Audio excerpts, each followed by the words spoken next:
I think it was both the greatest pleasure and an extreme challenge to have such an extraordinary original, and that we wanted to make sure we did justice to it and paid respect to all that was done before. I know with Maleficent, I loved her when I was a child. I was scared of her, but I loved her and I was fascinated by her.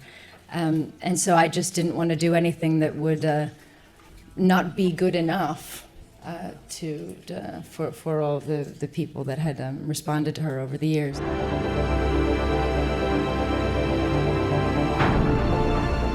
Sleeping Beauty was always my favorite princess. I felt like I identified with her the best just because pink was my favorite color, and she always wore the pink dress and had the long blonde hair, and I had the long blonde hair, so she was my princess, and so to like get to play her was so amazing, and I was so excited. Obviously, I had watched like the animated film so many times before, but I watched it right before we started filming just again because I wanted to make sure. She has certain hand gestures that she does, and her posture is very specific, and I wanted to make sure that I kind of brought that to her because I'm such a fan, and so for all the fans that are fans of Sleeping Beauty, I wanted to make sure that I incorporated it more. Don't be afraid.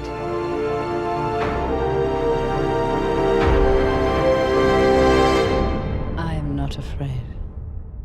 Then come out. Then you'll be afraid. Well, I think, and there are of course things we can't say to explain everything about our relationship, because our relationship is very much the center of the film, and it's part of the mystery of the film. But the nice thing about it is that you do know so much more. It's this story, we've gone back and we understand how Maleficent became the way she is, and we meet for the first time when I'm cursing her as a baby. And then it continues on in the years that follow, and how we affect each other's lives. And so I think it was a beautiful script. You can't play a character like this halfway at all. And so to embrace fully who she is, and I think the first time I had my horns on and my heels on and my thing, and you're walking around with a staff and you're trying to, and her voice is so particular, and I studied a lot of British theater actresses and did some voice training for my own voice to kind of, because I'm not a theater actress, so to kind of, everything was bigger. But I had my first day, I knocked my horns on the trailer, I couldn't see properly with my contacts, I couldn't figure out how to work with my staff, everything was a bit clunky, my cloaks. So everything about it just felt quite awkward. And then I scared my own children when they saw me, so it was, there's a few things that had to be worked out. But then the fun of it is when you get it all together, you just have to take a deep breath and say, okay, if I'm having fun, then I hope the audience will have fun. So we'll do it together, and just don't be shy and try to give it all you got. So.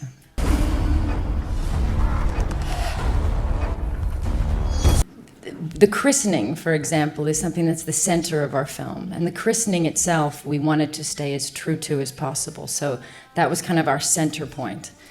What then led to the christening became a new discovery, but it had to lead to that particular christening. And what happens after would be the effect of that moment. So in trying to get that center right and accurate and true to it, everything else kind of did open up, but then we had to discover new things. Oh dear.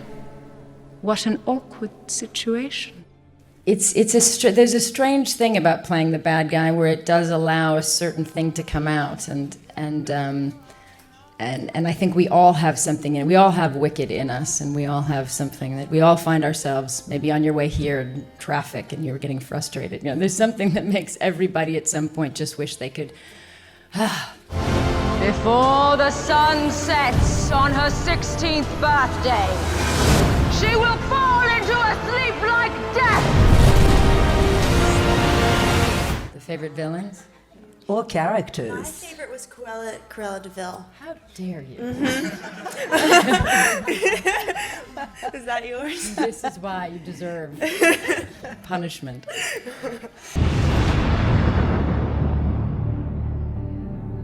curious little beastie. How did you feel to represent that iconic character? And people keep saying that's like you were born to play Sleeping Beauty, and then people say to me, "Were you insulted when they said you were perfect for Maleficent?" Because it's slightly insulting. I know you're there.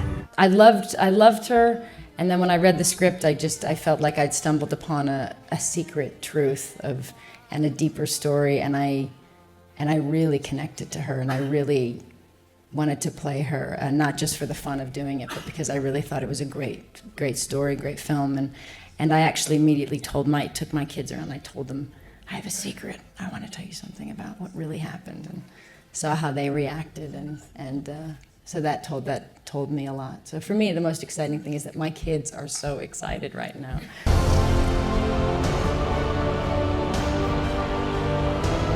There is evil in this world. Hatred and revenge.